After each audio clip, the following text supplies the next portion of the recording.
mamalaging nananagutan sa mga taong bayan, maglingkod sa kanila na taglay ang pinakamataas na pakundangan, dangal, katapatan at kahusayan. Maliwanag po sa mga taong bayan na naghalal sa kanila, nananagot o accountable ang mga namiminuno sa pamahalaan.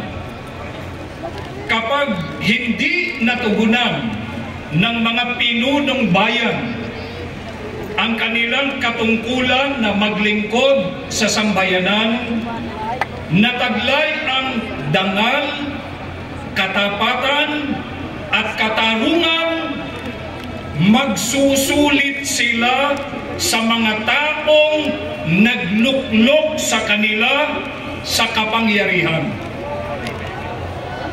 Yan ang hinihingi at sinisigaw ngayon ng sambayanang Pilipino, na ang mga pinunong sangkot sa katiwalian na nawalan ng dangal, katapatan at katarungan sa pagtupad ng kanilang katungkulan, kasama ang mga kasabwat na mga kumpanya at tauhan nito ay panagutin.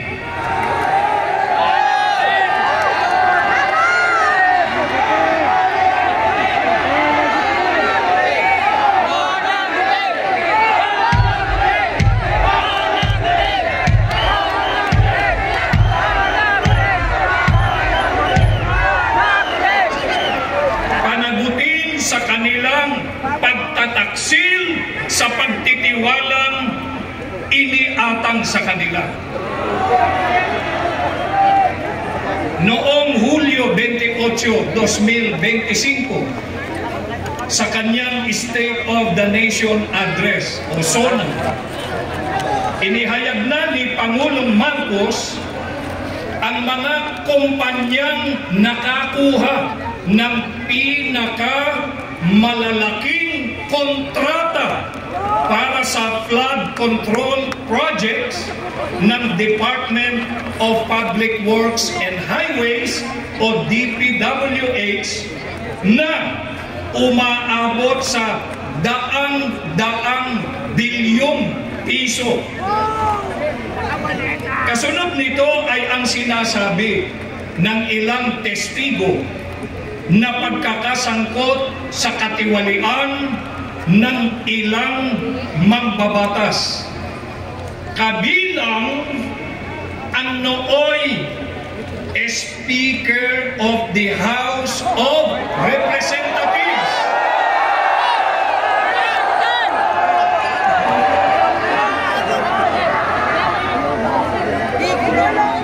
Na nagbunga ng kanyang pagbibitiw sa tungkulin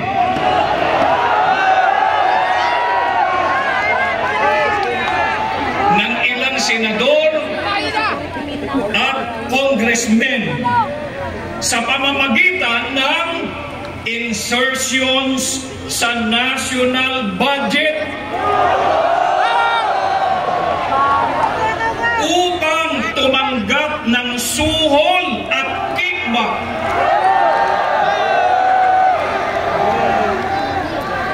Subalit, mahigit na pong 100 araw ang lumipas ay wala pang sinumang nakakasuhan o napapatawan ng kaukulang parusa.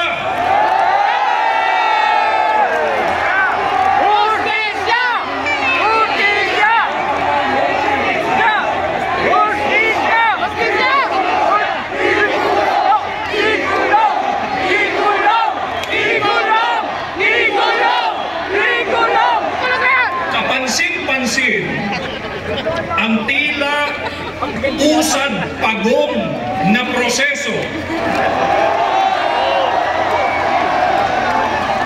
upang mapanagot ang mga pagnanakaw sa kabangbayan.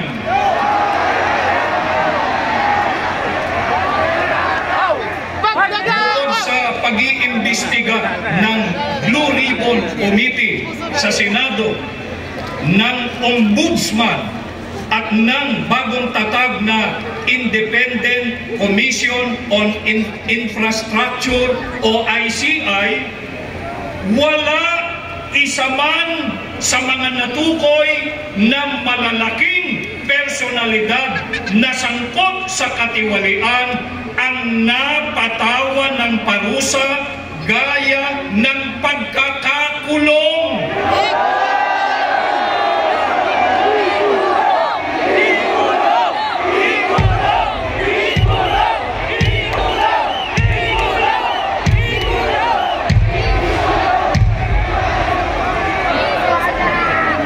Samantalang ang pobreng si Juan de la Cruz na nahuling nangupit ng sardinas o ng diaper o kaya yung nagkakarakrus sa daan ay kaagad nakakasuhan at naipakukulong.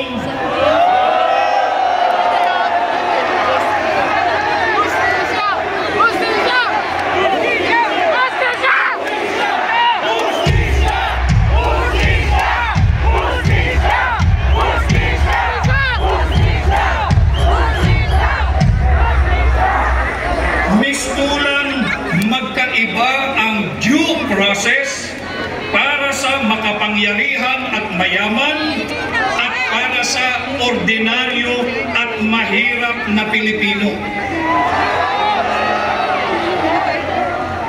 Nakakabalisa rin ang pahayag ng isang senador na maaaring di umano ay i-bend o baluktutin ang batas.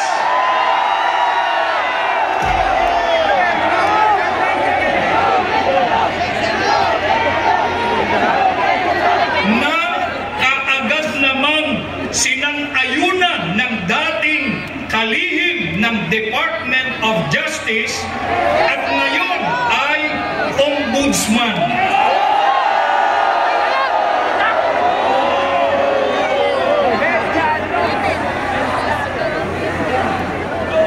Lumilitaw sa kanilang pahayag na ang batas ay bendable o flexible, depende kung kanino nila ito ipatutupad.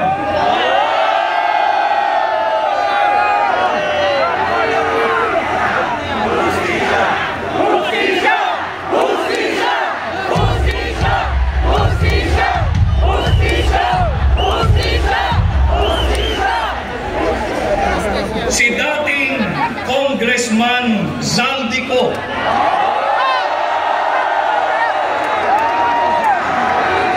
na matalik na kaalyado ng dating House Speaker at ng kasalukuyang gobyerno ay hindi magawang pabalikin ng Pilipinas.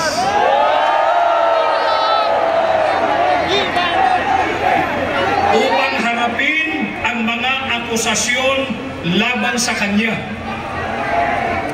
At ngayon, na lamang sila gigil na pauwiin siya.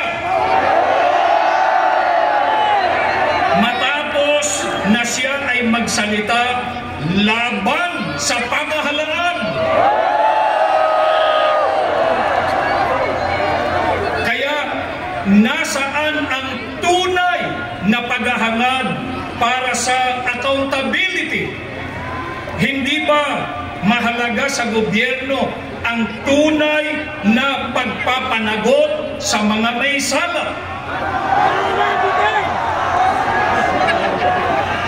Kapansin-pansin ang mga alibay noon ng mga ahensya ng gobyerno kung bakit hindi nila makansela ang pasaporte ni Congressman Ko o kaya ay sapilitan siyang mapauwi sa pamamagitan ng extradition sa pakikipagtulungan sa Interpol.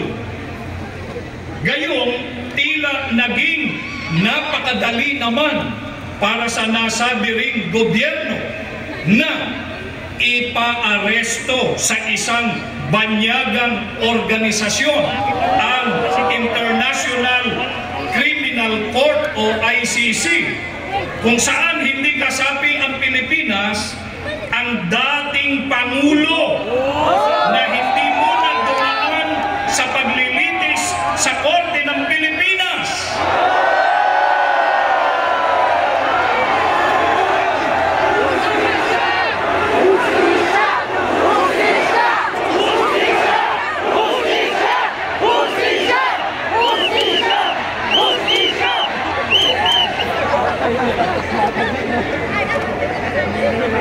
Paano na yung paulit-ulit na pahayag ng ating gobyerno noon na walang jurisdiction ang ICC sa Pilipinas? Nahahalata tuloy.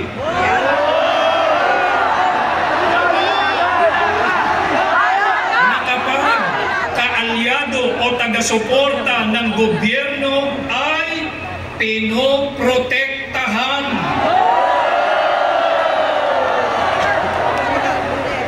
Kung nasa panig naman ng oposisyon, ay napakabilis ipatupad ang buong puwersa ng batas.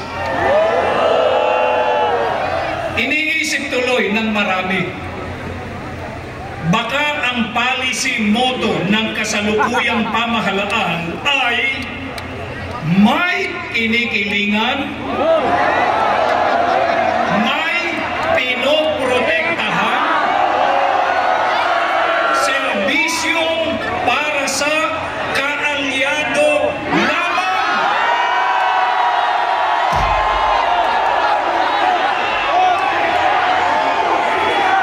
Justisya! Justisya! Justisya! Justisya!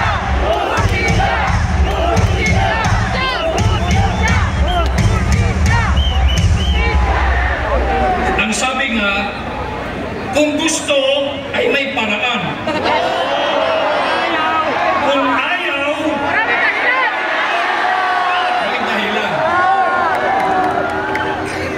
Kaya naman dumaraing at humihiyaw ang sambayanang Pilipino. Humihingi sila ng katarungan.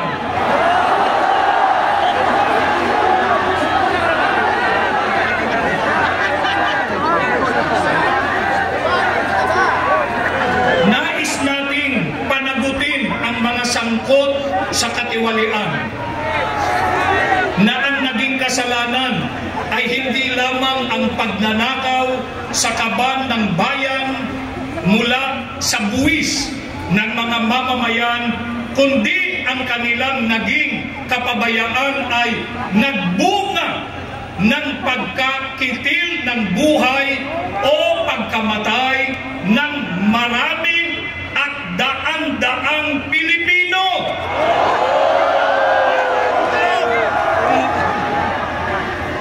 Pagkawasak ng tahanan, kabuhayan at kinabukasan ng napakaraming pamilya. Ito ang dahilan ng rally na isinasagawa at pinangungunahan ngayon ng Iglesia ni Cristo.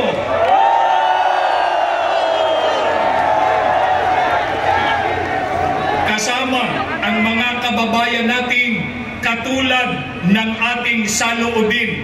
Hindi ito pakikialam sa politika, kundi ito ay isang pagpapahayag ng damdamin upang idagdag ang tinig ng Iglesia ni Cristo sa mga panawagan ng marami nating kababayan sa napakalaking katiwaliang ito na kinasasangkutan ng maraming opisyal ng pamahalaan. Subalit,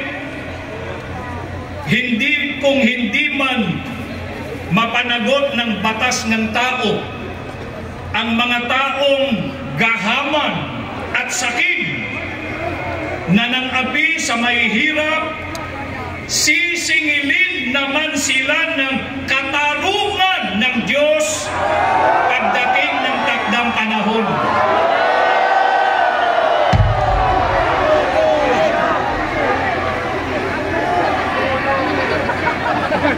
Ganito ang pahayag sa Biblia sa Aklat ng Job, Kapitulo 20, mga talatang 20, 15, 19, 21 hanggang 22 sa saling Bagong Magandang Balita Biblia.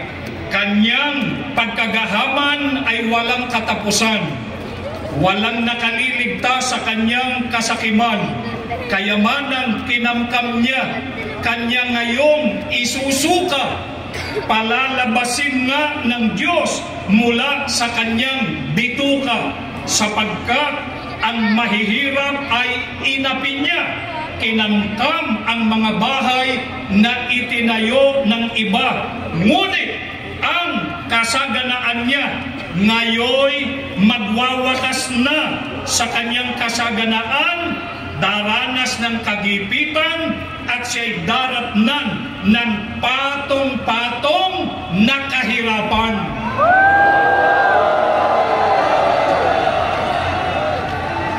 Kaya hindi po habang panahon ay makapamamayani ang mga taong nagnanakaw at nagpapasuhol. Sa Biblia, ang mga kayamanang kinamkam nila ay ipasusuka sa kanila ng Panginoon Diyos dahil sa ginawa nilang pang-aapi sa mga mahihirap. Ang kasaganaan ng mga magnanakaw ay magwawakas at daratnan sila ng patong-patong na kahirapan. Sa makatwid, dito pa lamang sa buhay na ito ay papananagutin na sila ng Panginoon Diyos at pagdurusahan nila ang kanilang kasamaan. At sama-sama tayo sa panawagan sa pamahalaan na madaliin at gawing makatarungan, walang kinikilingan, walang pinoprotektahan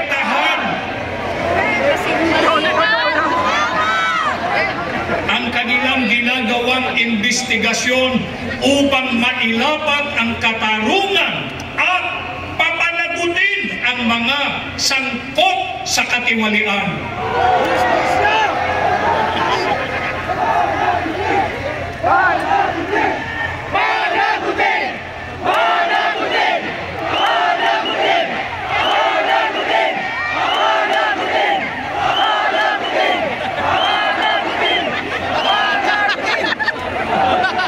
Kami po na mga kaanib sa Iglesia ni Cristo ay kaisa ng sambayanang Pilipino sa paghahangad at sa pagsusulong ng pamahalaang makatarungan, nagtataguyo at nagtatanggol sa katwiran at kalayaan ng bawat mamamayang Pilipino.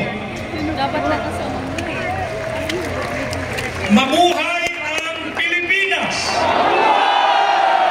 Mabuhay ang sambayanang Pilipino! Mabuhay ang Iglesia ni Cristo! Maraming salamat po.